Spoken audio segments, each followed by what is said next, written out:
মাত্র ৮ মিনিটে সীমান্ত সম্ভার শপিং মলের দোকান ভেঙে ১৫৯ ভরি স্বর্ণ লুট করে সংঘবদ্ধ চক্র। সিসিটিভি ফুটেজে শনাক্তের পর জড়িত ৩ জনকে গ্রেপ্তার করেছে পুলিশ। উদ্ধার হয়েছে ৫০ ভরি স্বর্ণ। এই ঘটনায় আরও ৮-৯ জন জড়িত বলে ধারণা পুলিশের।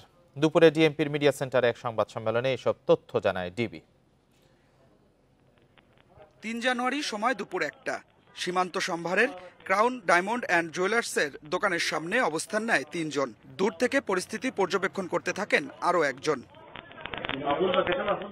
এক পর্যায়ে চক্রের এক সদস্য চাদর দিয়ে আড়াল করে দাঁড়ালে দোকানের তালা ভেঙে ফেলে আর একজন। পরে চক্রের আরেক সদস্য দোকানে ঢুকে লুট করে ১৫৯ ভরি সোনা।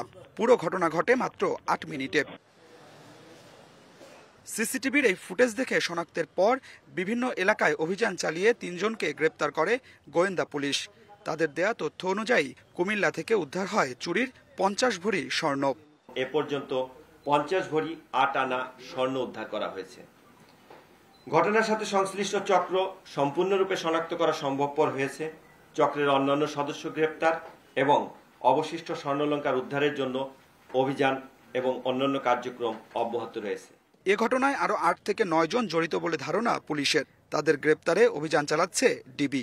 সীমান্ত সম্ভারের যে ঘটনাটি, এই ঘটনার সাথে প্রাথমিকভাবে আমাদের কাছে প্রতীয়মান হয়েছে ৮ থেকে ৯ জনের সম্পৃক্ততা আছে এবং তাদের স্বীকারোক্তি মূলে আমরা ম্যাক্সিমাম সবারই আমরা আইডেন্টিফাই করতে পেরেছি। তা আমরা আমাদের অভিযান অব্যাহত রাখবো।